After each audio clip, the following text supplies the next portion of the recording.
मतलब बेमतलब की एप्लीकेशन, कोर्ट सीधा एप्लीकेशन ले रहा है पूरा, नहीं डिमोलिशन, तोड़ो तोड़ो बस। पहले जो है एफआईआर डाल रहे हैं कुछ लोगों के खिलाफ और इसमें कुछ बड़े बड़े नाम ओपन होने वाले हैं। 150 बिल्डिंग देख रहे हैं, मैं आपको मुमरा की 500 इलीगल बिल्डिंग की लिस्ट आके देता हूँ, सब तोड़ो। लेकिन खुद सदरू सेठ के पास इतने बड़े बड़े बिल्डर है, कोई अच्छा लीगल जेन्युइन बिल्डर ला, ये ऐसे लुखे बिल्डर नहीं। ये जो मैं बोल रहा हूँ ऑन रिकॉर्ड बोल रहा हूँ, चैलेंज के साथ बोल रहा हूँ, आप सुप्रीम कोर्ट के, हाई कोर्ट के, कहीं के भी बड़े से बड़े वकील को ले आइए, मेरे साथ बिठाइए और डिबेट करवाइए, मैं आपको ये बात साबित भी करके बताऊंगा। इनकी जो पर्सनल प्रॉपर्टी है, जितने हमारे अमाउंट का इन लोगों ने फ्रॉड किया है, उतने अमाउंट का पैसा हम इनकी प्रॉपर्टी से ब्लॉक करेंगे। कि हमको एक एक्चुअल अमाउंट बनाना है कि कितना अमाउंट का घोटाला, ये स्कैम हुआ है बहुत बड़ा।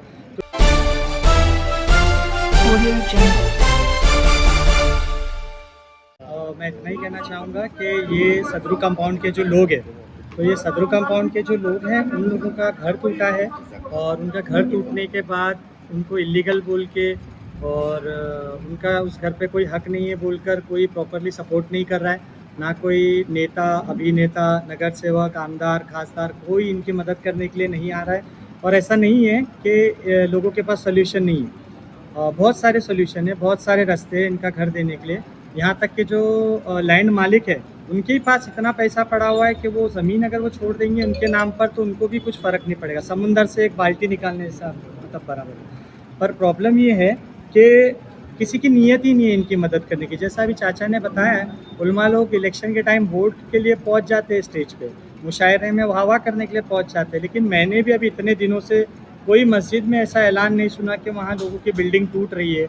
तो जो ये बिल्डिंग बनाकर इन लोगों को फंसाए वो भी मुसलमान है, तो आप जब तक इनका पैसा नहीं वापस करोगे आप ईमान से खारिज हो जाओगे, आप हराम कमाई करोगे, आप अपने बच्चों के पेट में आग भर रहे हो। तो ये सारी हदीसें उनको नहीं सुना रहे, अल्लाह का हुक्म नहीं सुना रहे। तो इस तरह से कोई भी किसी भी तबके से इन लोगों के लिए कहीं से भी सपोर्ट नहीं आ रही है। तो आज हम ये कोशिश कर रहे हैं कि इन लोगों को आज एक प्लेटफॉर्म पर लाए, भले ही कम लोग आए, माशाल्लाह 50-100 लोग आज आए हैं, लेकिन ये सब एक प्लेटफॉर्म पर है और ये सब अपने हक़ के लिए लड़ने तैयार है। और ये पैसिव मोड में बैठ के बस इंतज़ार नहीं करेंगे कि बिल्डर करेगा, नगर सेवक करेगा, ऐसा नहीं है। एकदम एक्टिव मोड में सारे लोग उतरे, ये मेरे साथ लड़ने भी तैयार है, मारने भी तैयार है और मार खाने भी तैयार है। आसिफ भाई, जैसा कि आप बोल रहे हो कि इन लोगों को कहीं से भी मदद नहीं मिल रही, लेकिन काफ़ी जगह हमने देखे कि कुछ एनजीओ इनकी मदद करने के लिए आगे बढ़ रहे हैं। देखिए, मदद के हिसाब से मेरा मतलब मदद से ये था कि इनको घर दिलाने में कोई मदद नहीं कर रहा। ठीक है, अल्हम्दुलिल्लाह कुछ लोग इनको राशन पहुंचा रहे, तो मुझे ऐसा नहीं लगता कि वो वहाँ पे जो घर लिए थे लोग वो इतने गरीब थे कि सबको राशन की ज़रूरत है। एक आध दो फैमिली रहेगी, 4 फैमिली ठीक है, मैं समझ सकता हूँ। या जो बिल्डिंग अभी इमीडिएट में, जैसे अभी जेके टूट रही थी, तो यहाँ इनके नाम पे जो पैसा जमा हुआ था वहाँ 15-50 लोगों का खाना चला गया, ठीक है। अब उसमें कुछ ऐसे थे 2, 5, 10 लोग जिनके पास भाड़े की कैपेबिलिटी नहीं थी, तो वो भाड़ा ले लिए। तो ये कोई मदद एकदम स्टैंडर्ड मदद नहीं है और ये मदद के लिए लोग नहीं चाह रहे। लोगों को अगर हम बोल देना भाई 3 महीने में आपको घर मिलेगा, वो भाड़ा कैसे भी भर लेगा, वो अपना पेट कैसे भी भर लेगा। उनको असल मदद जो चाहिए, तो उनको भीख के तौर पे मदद नहीं चाहिए, उनको मदद चाहिए, उनके घर की मदद चाहिए, उनका घर चाहिए, या वो घर के बदले जो उन्होंने एक एक पाई मेहनत से जुड़ाए थे वो पैसा चाहिए, वो पैसा उनको वापस दे दो, या उनका घर दे दो, या सदरू सेठ जो लैंड के मालिक है वो ज़मीन दे दो कि भाई ठीक है, चलो मेरे वजह से हुआ, मैंने ये लीगल बिल्डिंग बनाते टाइम कुछ बोला नहीं, मेरी गलती है, तो आप लोग ये ज़मीन ले लो, अपना घर बिल्डर लेके आओ बना लो। या खुद सदरू सेठ के पास इतने बड़े बड़े बिल्डर है, कोई अच्छा लीगल जेन्युइन बिल्डर लाए, ये ऐसे लुखे बिल्डर नहीं, जेन्युइन बिल्डर लाए और टीएमसी बिल्डिंग बनाए। आधी, मेरे हिसाब से आधी बिल्डिंग के आसपास लोगों का सब मामला ख़त्म हो जाएगा और बाकी की आधी बिल्डिंग बेचे ना, कमाए, उसमें भी पैसा कमाए, हमको कोई एतराज़ नहीं, पर ये करने की इच्छा होनी चाहिए, नीयत होनी चाहिए। आसिफ भाई, ये जो जू इंटरनेशनल है और ये हमारा घर हमारा हक, ये जो आपने ग्रुप बनाया है, इसके थ्रू आप किस तरह से लोगों की मदद कर पाएंगे? लोगों का घर कैसे कैसे ये पॉसिबल हो सकता है? अभी देखिए क्या है कि हम लोग जो प्रोसेस स्टार्ट कर रहे हैं, तो हम पैसिव मोड में बैठ के इंतज़ार कर नहीं सकते कि कुछ होगा, क्योंकि कोई कुछ कर ही नहीं रहा है। और एक्टिवली जो हम अभी ये उतर रहे हैं, तो हम अभी सब में पहले जो है एफआईआर डाल रहे हैं कुछ लोगों के खिलाफ और इसमें कुछ बड़े बड़े नाम ओपन होने वाले हैं। इंशाअल्लाह ताला जैसे हमारा ये एप्लीकेशन फाइल होगा, मैं ड्राफ्ट अल्ताफ़ भाई से शेयर करूँगा और बाकी हमारे भाइयों से भी शेयर करूँगा। आप लोग उस पर स्टडी करके फिर जो है हाईलाइट कर सकते हैं। तो उसमें काफ़ी बड़े बड़े नाम भी हम डालने वाले हैं जिनका इन्वॉल्वमेंट है इस मैटर के अंदर। तो कुछ उसमें बिल्डर थे, कुछ उसमें पैसे लेने वाले एजेंट थे, कुछ म्यूनसिपल कॉरपोरेशन में पैसे खिलाने वाले एजेंट थे और इस तरह से और बहुत लोग थे। तो उन सारों लोगों का नाम डाल के हम इन पर केस कर रहे हैं। और एमपीआईडी के थ्रू केस करने का हमारा ये मकसद है कि एमपीआईडी के थ्रू जैसे ही केस होता है तो फिर इनकी जो पर्सनल प्रॉपर्टी है, जितने हमारे अमाउंट का इन लोगों ने फ्रॉड किया है, उतने अमाउंट का पैसा हम इनकी प्रॉपर्टी से ब्लॉक करेंगे।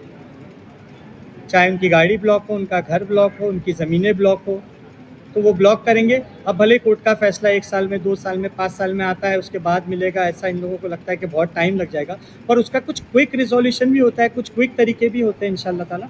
तो वो हम लोग पूरी मेहनत लगाकर, पूरी ताकत लगाकर उसका क्विक रिजोल्यूशन निकालेंगे।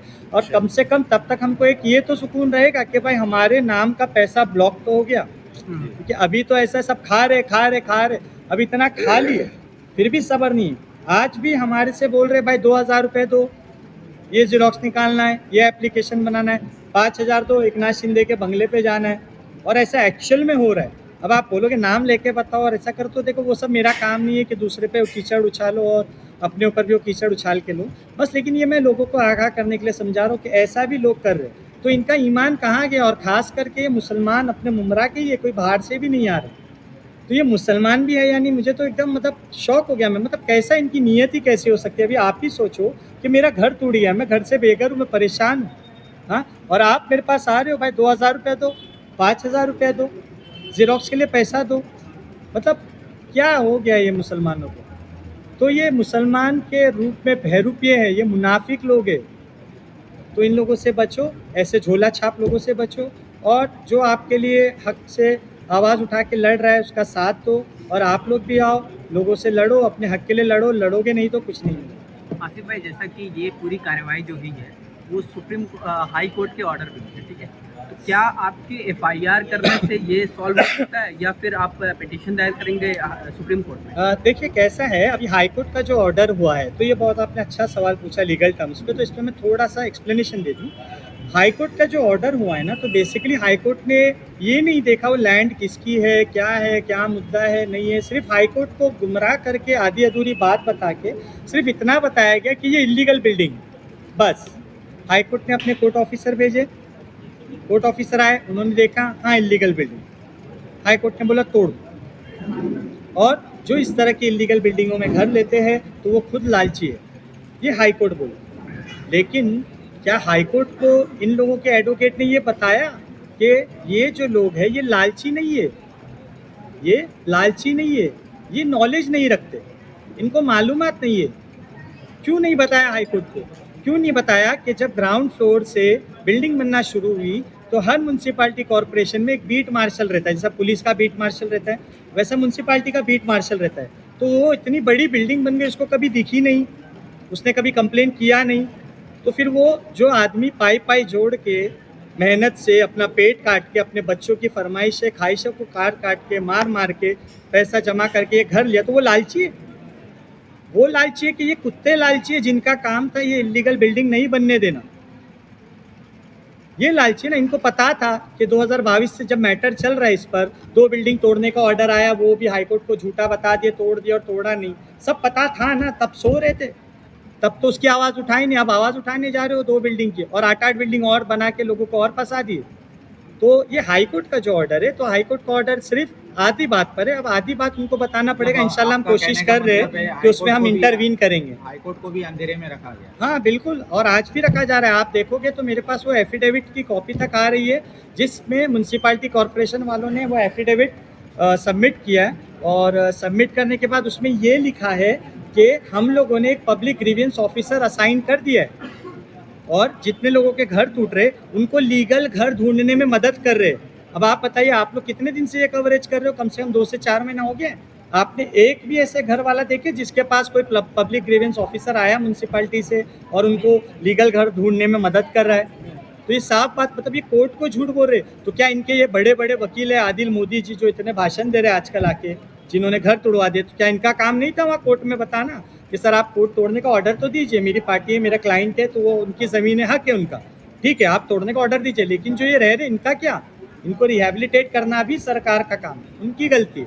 तो क्या बोले इन्होंने? नहीं बोले। फिर जो ये झूठी एफिडेविट्स डाल रहे, तो क्या ये बोल रहे वहाँ पे? नहीं बोल रहे। लेकिन जैसे थाने म्यूनसिपल कॉरपोरेशन का सर्कुलर आ गया बेवकूफ़ बनाने कि अपने डॉक्यूमेंट जमा कर दो और बैठ जाओ, कि जब तक कोर्ट का फैसला नहीं आएगा तब तक वहाँ पे कुछ बनेगा नहीं, तो उसमें बराबर बोलने आ गए सामने। तो जब आप गुमराह करने लोगों को सामने आ सकते हो, तो आप हक बात करने के लिए क्यों नहीं आ सकते? तो कोर्ट को भी पूरी तरह गुमराह किया गया और इंशाअल्लाह ताला हम कोशिश कर रहे हैं कि वो जो मैटर ये चल रहा था इन लोगों का, इसमें इंटरवीन करके कुछ बताने की कोशिश करें, पर कोर्ट ऐसा है उस मैटर में कुछ सुनने को तैयार ही नहीं है, क्योंकि इतनी सारी फालतू एप्लीकेशंस इन लोगों के वकीलों ने, छपरियों ने डाल दिए हैं, जो मतलब बेमतलब की एप्लीकेशन। कोर्ट सीधा एप्लीकेशन ले रहा है पूरा, नहीं डिमोलिशन, तोड़ो तोड़ो बस। तो हम कोर्ट को अब ये बताने की कोशिश करेंगे कि भाई मत आप रुकाओ, डिमोलिशन तोड़ो। और आप तो अब ये 150 बिल्डिंग देख रहे हैं, मैं आपको मुमरा की 500 इलीगल बिल्डिंग की लिस्ट आके देता हूँ, सब तोड़ो, लेकिन तोड़ने के पहले जो प्रोसेस है उसको फॉलो करो, क्लस्टर डेवलपमेंट में बिठा के, या और भी बहुत सारी ऐसी स्कीम्स हैं, या नई स्कीम ईजाद करो और लोगों को घर दो, और उसके बाद तोड़ो। हम परेशान हो गए जिंदा कब्रिस्तान में रह के, बस वो कौसा कब्रिस्तान, MM वैली कब्रिस्तान, पानी गार्डन, इसमें लोगों को गुमराह करके रखे, और ये जिंदा कब्रिस्तान पूरे मुमरा को बना के रखे इलीगल बिल्डिंग ठोक कर। इसके बारे में तो कोई बोलता ही नहीं। अभी चुनाव आ रहे हैं तो उसी में ज़्यादातर लगता है बिजी है। अब देखिए भाई, चुनाव से तो मेरा एक पैसे का भी इंटरेस्ट नहीं है, और ऐसा है कि मतलब मैं इसमें कुछ ज़्यादा बोलना भी नहीं चाहूँगा, मेरा कोई मतलब ही नहीं है चुनावी लोगों से। ठीक है, हाँ, मुझे कोई अच्छा लगेगा, लोगों के लिए कुछ मदद करेगा मेरी आंखों के सामने मेरे बोलने पे, तो मैं उसको थोड़ा बहुत सपोर्ट करूँगा, भले मुझे कुछ ना मिले। बाकी इसके अलावा तो और मुझे चुनावों से कोई मतलब ही नहीं है। हालांकि देखा जाए तो इधर कार्रवाई चालू है, मगर तो भी इलीगल बिल्डिंग का काम भी चालू है। हाँ, बिल्कुल चालू है, और वो चालू भी जिसके छत्र छाया में चल रहा है ना, तो ये वही लोग हैं जो ये पहले की बिल्डिंग ही तोड़वाए, अब ज़मीन पे कब्जा करना चाह रहे, अब और नई बिल्डिंगें बना रहे और लोगों को फंसाएंगे, फिर वो भी तोड़वा देंगे, फिर वो भी ज़मीन वापस मिल जाएगी और पैसा खा लेंगे। तो ये एक बहुत बड़ा रैकेट है, समझे? तो ये इसी तरह से ये लोग घोटाले करते जा रहे हैं और इनके खिलाफ कोई बोल नहीं पा रहा है। जैसे कह रहे थे ना गब्बर सिंह, तो गब्बर सिंह गांव में आ गया तो पूरा गांव छोड़ के भाग जा रहा है, इन लोगों का ये हाल चल रहा है।